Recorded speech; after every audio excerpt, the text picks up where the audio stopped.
Hello and welcome to Moffside, the football podcast from the south of the South Island. This is episode 4, actually, of our second series. I'm joined in the studio as ever by Leds. How's it going, Leds? Fantastic, Stu. How are you? I'm really good, thanks, Leds. And we've got Lindsey Robinson in from Football South, New Zealand Football, UEFA, FIFA, you name it, the Referees Association of Aotearoa, Inc. Great, you can be my agent anytime. Yeah. And we've got Holly Percival is in today as well, in front of the cameras, on the microphones. How's it going, Holly? Good, thank you. How are you? Yeah, I'm really well. Yeah, thanks. So, Leds, pre-season training. Let's give us the update. How's it going now? Oh, I'm not going to lie to you. It's very, very difficult. So second week in, we've got testing on Saturday, which, when you're doing pre-season and you hear that word, it's always like, no, here we go. So we've got that on Saturday. We had a really, really tough session last night. But it's good. It's really enjoyable. As I said in the previous episode, that he absolutely loved, by the way, because he's an avid listener. But Stevie Lawless is doing a great job with the strength and conditioning side of it. Hi, Stevie. Yeah. Hi, Stevie. How are you? But no, it's been really, really tough on the legs, really tough physically. But yeah, just the type of thing that has to be done, especially when you have, for me and 4 or 5 of the other boys, close to 6 months off. Yeah, you really need to get back into it straight away. So what's that like? So you've got those lads who've been off. You've got some lads who've come straight in off playing the winter season, and then you've got other players who are coming in from other areas as well. It's actually quite funny to look at because the environment is what it is, and Paul creates an environment that is absolutely 100% to the max. Everything you do, everything's intense. Some players come from, now no disrespect, just different environments in the Winter League. Maybe a bit more chilled, a bit more relaxed, and it's kind of, they get a bit of a fright when they show up and Paul's running a session or Stevie's running a session, and it's kind of go. So yeah, I think for us boys that didn't do the off season or the winter season, at least we know what we're in for and we're used to it. We haven't had 6 months at a bit of a lower intensity environment.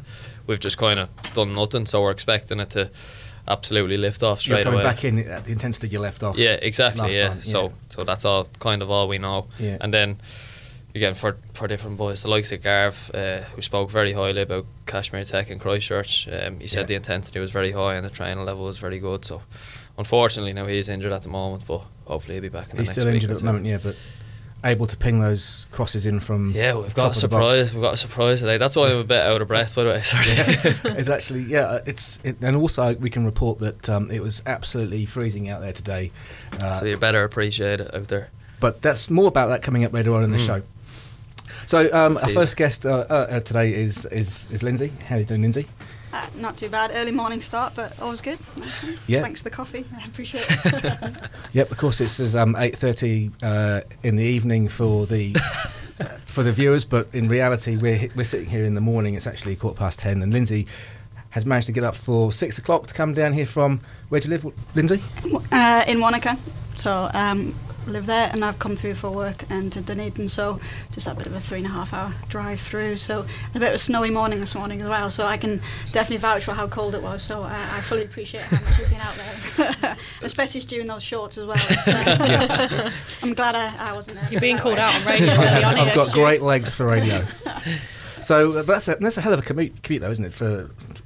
Yeah, I mean, but that was the deal of coming over. So that was the discussions with Chris at Football South, who really supported me from coming from England over to New Zealand to do this job for Football South. Yep. So you've just said that you're from England. Yep. And what's your background, Lindsay?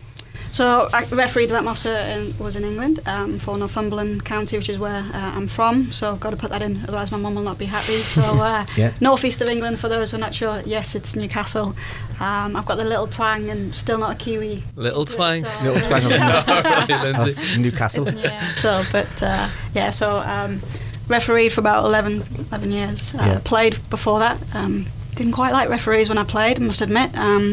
But it was one of those as part of my job, just to kind of got into it, and suddenly it snowballed to kind of, who would have said it took me across the other side of the world to New Zealand. You've gone a long way, and like you said before, when you were a player you didn't like referees, so it's a hell of a transition to then suddenly find yourself in the the black outfit. Yeah, it was kind of like put your money where your mouth is. You know, if you want to, referees to do better, why not have a go yourself? And I think there's some really good guys out there who are trying to help the game.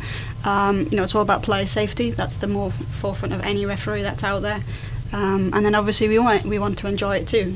We can be involved in some fantastic games. And that's from junior through to seniors as well. So definitely an advocate to anyone to pick up the whistle, because one, part of my role, but also two, just it really is completely different to what you think it is. Do you get a chance to actually enjoy the game when you're out there reffing, or are you just on to what's happening in the moment? Depending on the game, because obviously a good competitive game, you've obviously want to enjoy it, but you can't be a friend of a player and kind of be too relaxed into it, because as I said, player safety, you have to manage situations. You may not be their best friend, especially if you give them a little card maybe after one or two, but voucher that, I know Danny's had a few, I think. I've seen him on Let's not get into that now. Let's not get into that. I was a Gary Lineker. I never got one in my entire career. I should have done. But no, but when you see those shots, passes getting made of the game, some really good play in front of you. Yeah, you are kind of into it. And the best thing a referee can do, that advantage which leads on to a goal, is like kind of your little... It's like a goal for a ref, isn't it? It's like they scored themselves. Because you want to be involved in the game to attribute it positively. And I think there's a positive attitude of saying, actually, it's a really good advantage to get them in on play. Yes, I know that you've just been wiped out. Danny's been 2 foot or whatever. But it leads to then an opportunity of a goal, which then, to be fair, most of the time people forget that maybe the referee's done it. But a few commentators are getting really good at it, actually, at the minute, picking that up and appreciate it. And sometimes you may have to remind the player, good advantage that, wasn't it? Just was it Mike Dane, I think, went one step too far and actually celebrated the goal? A little jump. And again, that was just more for the advantage. But the few media picked up thinking he's been a supporter. I think we've all been involved in games where suddenly the referee starts maybe commentating on the game a little bit. Oh, great pass! Or and that's my little habit actually as well. I do say that, great pass, great tackle. But you're letting the players know, actually, especially more for the heading and other challenges, what is a good challenge for you, because as much as we will try and get consistency, the player needs to know on the day what you're accepting and what you're not as well, so that's important. Danny. You'll always... I don't think there will ever be that consistency, and I'm not saying there should be, but people just see things differently, and it's all about angles if you're looking at it, especially. But I think more the high severity ones, there definitely is the consistency now in terms of the serious foul play, 2 foot going off the floor, excessive force. They're clear and cut really of what should be a red card. It's the ones that are a little bit in between, where maybe it's to reckless, careless to reckless types of offences, where sometimes you might think, actually, I'm going to manage them now, and just actually do a full public rebuke and say, look, you know what you're going, this is the line, kind of take it. The next game it might be, actually, you've just been pulled up on a yellow card and you can go, that can be the game itself. What happens in those moments then when you kind of feel that something's happened, it's obviously some kind of offence, you need just a little time to process it while you're working out what's going on? How do you manage that? Time to think is mostly anything, and it's all about a scale, because again, I'm telling the players what is and isn't a foul, and that's for the rest of the game, because that's what the player may say in the game, going, come on ref, you let that go early in the game, but now you're starting to pull it, and that's sometimes a bit difficult, because again, tolerance can be changing, especially if there's a penalty being given. There's been a really big kind of red card incident, or near half times, near full times especially. If you notice, when most yellow cards are given in games, you're looking probably that 60-minute onwards, or 75 especially. That's when things have started to crop up and creep up, and again, player safety, that's a part of it's just players getting tired, getting sloppy. Totally. And anything can happen. They're getting, score lines 2-1s, 1-0s. They're really important to semi-finals, cups, or if it's relegation, promotions. They're all things you've got to think about in that game, where actually these players, they're taking one for the team. Some of them do it. You'll come in and go, we all know what you're doing it for, but you know what I've got to do it for. Just here to enforce the laws. That's kind of it. But I respect you for it, because in my playing day I did it myself as well. So I'm expecting you to do it, because it's a 2-1 win, and those points are massive. It's all part of the game, isn't it? Either side of it as well.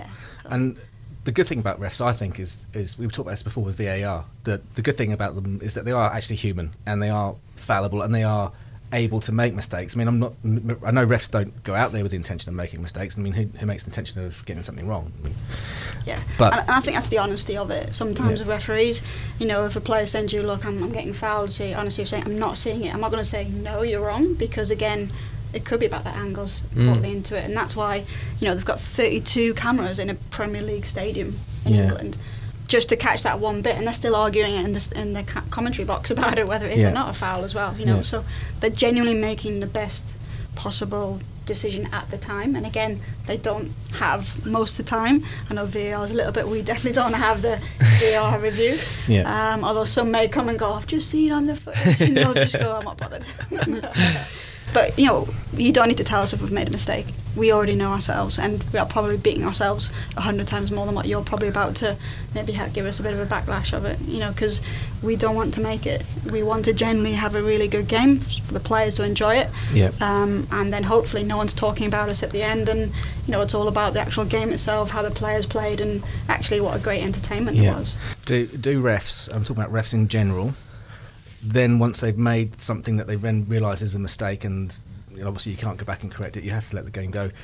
Does that thing happen where they then go to the other side and give them an advantage on a 50-50 or something like that? I'm going to jump in before Lindsay here and say 100% yes. Ooh, Danny.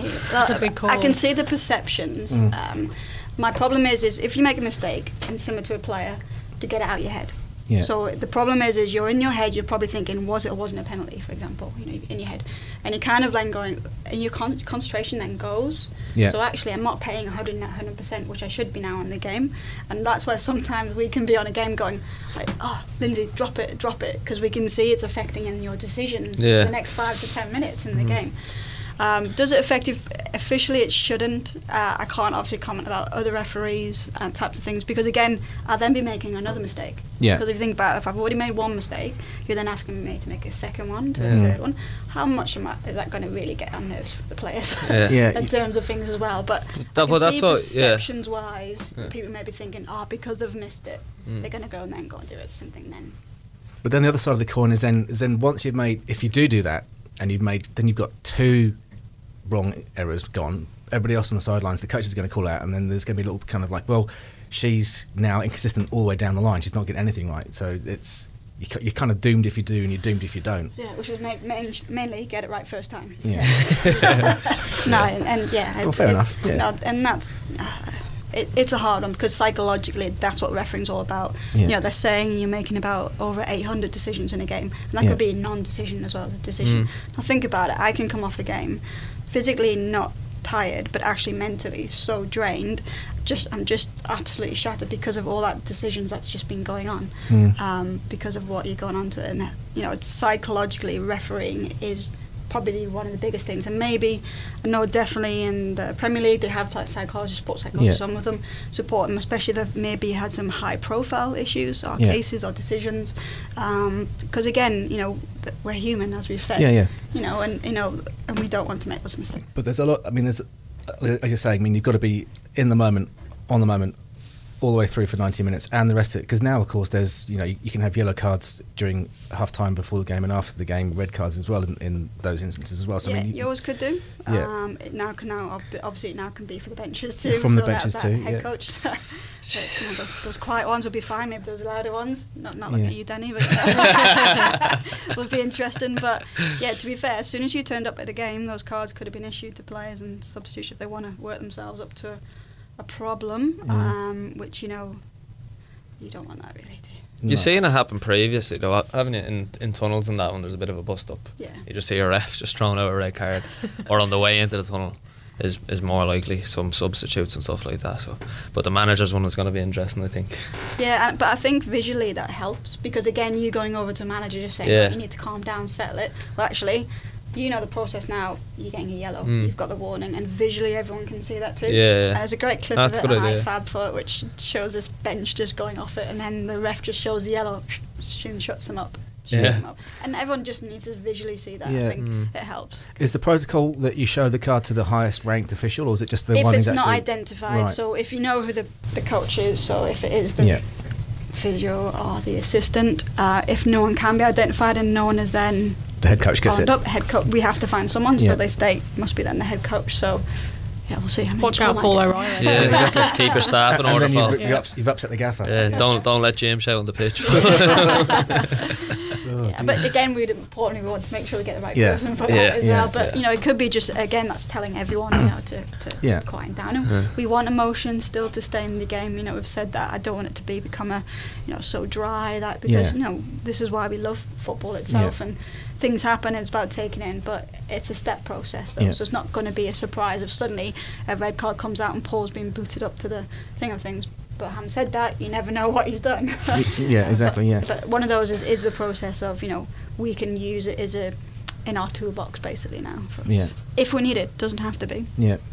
So also being in the middle of the pitch, or on the pitch with all the teams, so you get to see all the different performances of the sides. You're actually one of the people who really is really well positioned to actually have a really good opinion of what's going on in football in general.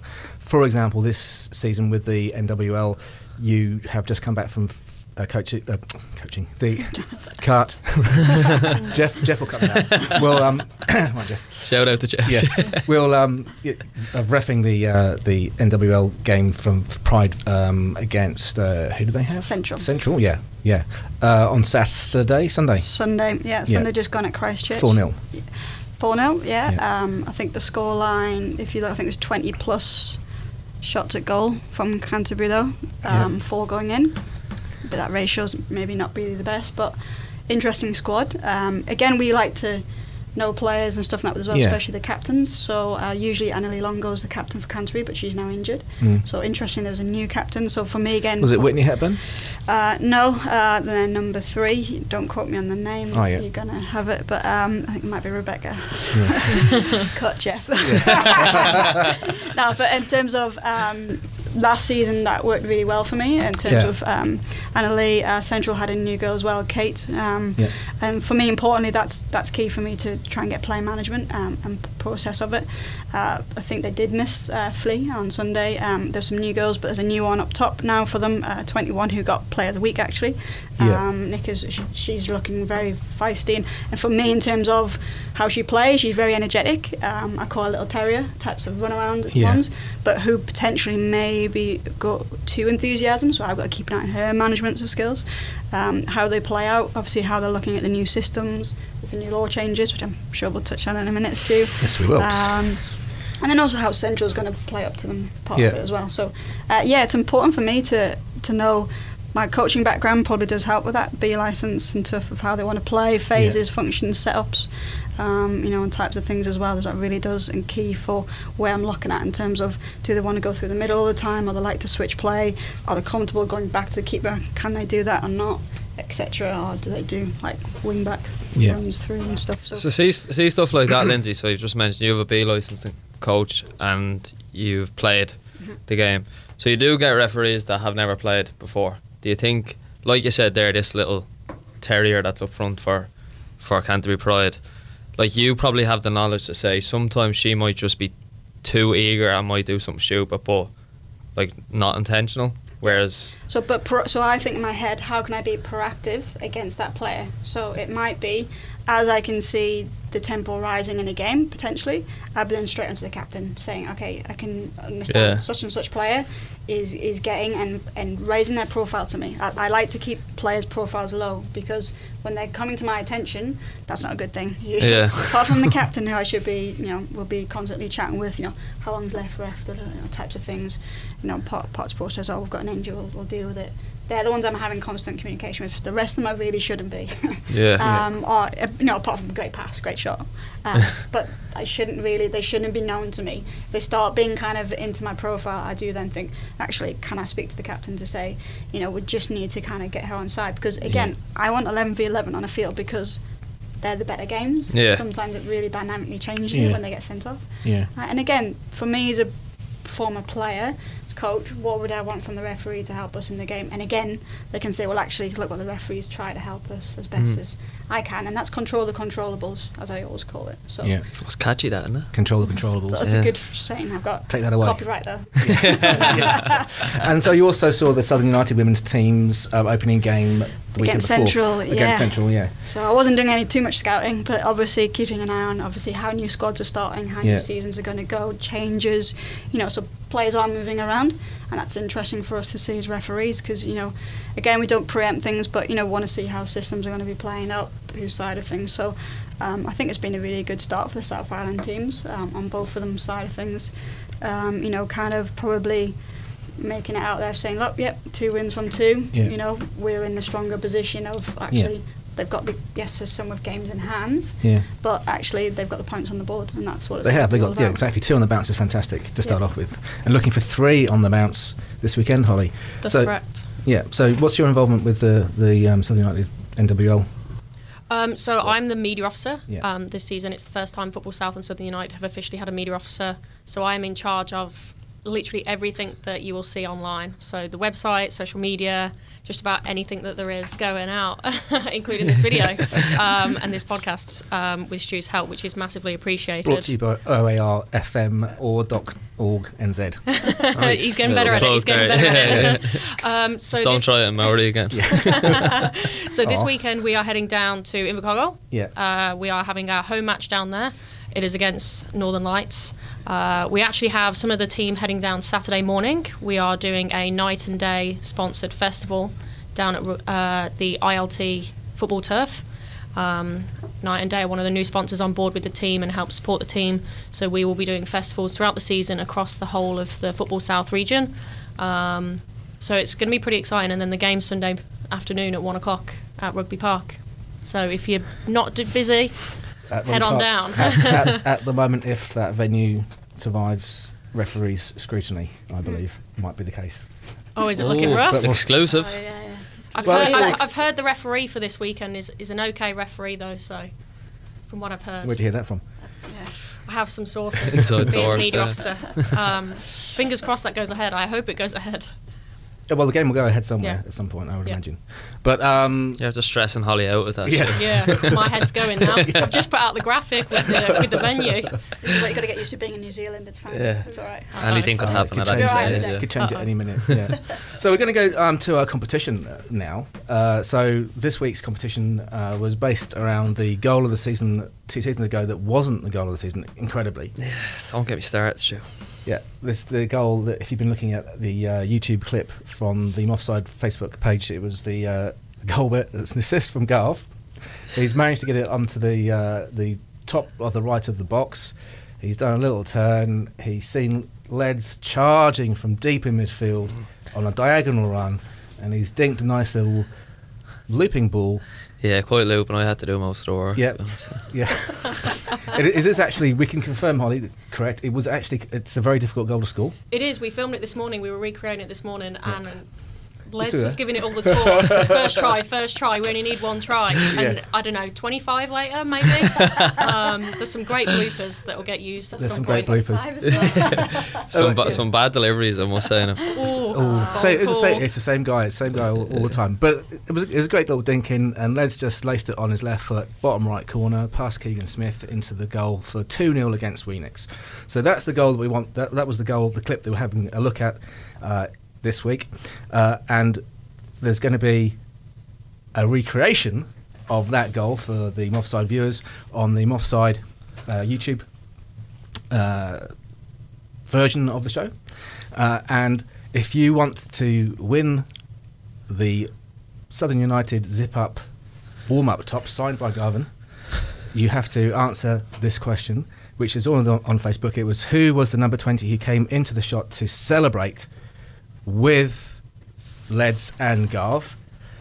But to get that, you have to listen to the show, and we're going to get the prize. You actually have to say it was revealed by who's got the answer. Me, apparently. Yes, you have.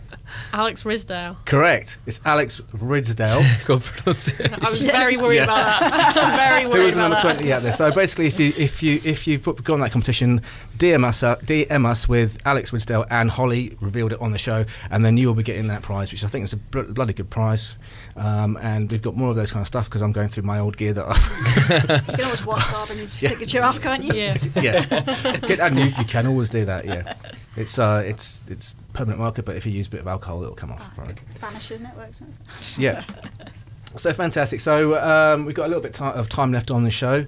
So the seniors played the youth on Saturday, just gone. Is that right? We did, yeah. We played against the Utes on Saturday. Actually played in Tahuna Park, the old stomping ground. Ooh. Yeah, because obviously Fleetwood Mac was on at the stadium, so I think the whole area was a bit, nobody could get near it. People were parking 2 double cab Utes on the... Yeah, pretty much. So we played at Tahuna. It was good. The first half we were very rusty, like some boys first kind of hit out, and then second half things clicked a little bit more. But it was more just for the legs to get. I think we done 2 40-minute halves, so get some minutes in the legs, Excellent. And quickly led a new signing in particular from this week. Yeah, Jordan Spain was announced this week. So Jordan played with Canterbury last year and is currently at the OFC Championship with New Zealand 23s. So massive signing for us. Again, a little exclusive. I think Paul's been after him for a while. So it's great to get his signature and get him down south. Looking forward to getting him in and getting him in training. So really good. Exciting times, Stu. It is. We talked last week about predictions. You asked Abs a prediction for the season, and I know as a player you don't necessarily want to get into predicting the end of the season because you've still got the first game against Tasman that you want to get over your shoulder. Do you want to go with a season prediction for Southern United? You say no if you want to. I totally understand. Yeah, I'm actually quite what's the word, superstitious, so I'm not going to show. Not going to. Yeah. Do you mind if I offer one? Go for it. Yeah. Right, now listen. I can offer this because I'm saying this now as a Southern United fan, as a commentator on Southern United as well, and this is not really based on like pure hubris or like a misplaced self-confidence, but I think this season, Southern United have got a great chance to get that 4th spot, and if you get that 4th spot because of the nature of the competition, you're into knockout rounds. Yeah. And Auckland City are potentially going to be the top team. If Southern United get 4th, they might have Auckland in a playoff, and I have to say, and Southern United have a great record, and Paul O'Reilly has a great record against Auckland City, and I think if they can get past that, then potentially you could go from 4th to 2nd or 1st. That's my prediction. Don't listen. just concentrate on getting your game and playing well in the first games, and don't think about what I've just said. Yeah. Don't let me ruin your season for you. But that's my prediction. Holly, what do you reckon? Oh, that's a very tough question to ask there, Stu. And as the media officer, I'm not 100% sure I can answer that with an outright answer. But I think you have to say first. I mean, yeah, obviously that is my answer. But obviously I didn't know a lot about Southern before I came here earlier this year. Unbelievable. Which is, I know, terrible. It's terrible. But Paul has made some great signings so far from what I've seen, and there is the likes of Danny and Connor and Lassie who have been here a while and have set a real good foundation in the team. And I think that will be important in helping the new players settle down. It's important to hope that you can sometimes sign players, and too many new players can ruin the momentum of the team and that foundation that's been set. However, I think the likes of Chris and Abs coming back and Jordan coming in, who's only 19, I think that those kind of signings will hopefully fit the team well. I don't want to jinx it, and I don't want to put too much pressure on Paul and the rest of the team, but I'm confident that they can get there. Okay, and then just quickly, Lindsay, position, just a number for the men and the NWL. I can't comment. You can't. Legally can't comment on that. No. Which is fair enough. Yeah. NWL.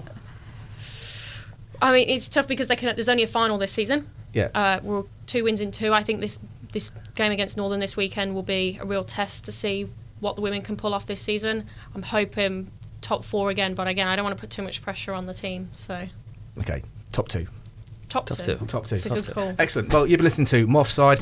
I'm Stuart Moffat. I've got Leds in here with me. I've got Holly and we've got Lindsay. This is orfmoar.org.nz. Moffside now has a Give a Little page. Look for us on Give a Little and give some money. If we get enough money to pay for this series, then we're going to start putting money towards having a Moffside Christmas party for the Halberg Foundation, which would be a great laugh with adaptive football and pizza and the whole lot. Okay, thanks a lot. Cheers. Bye.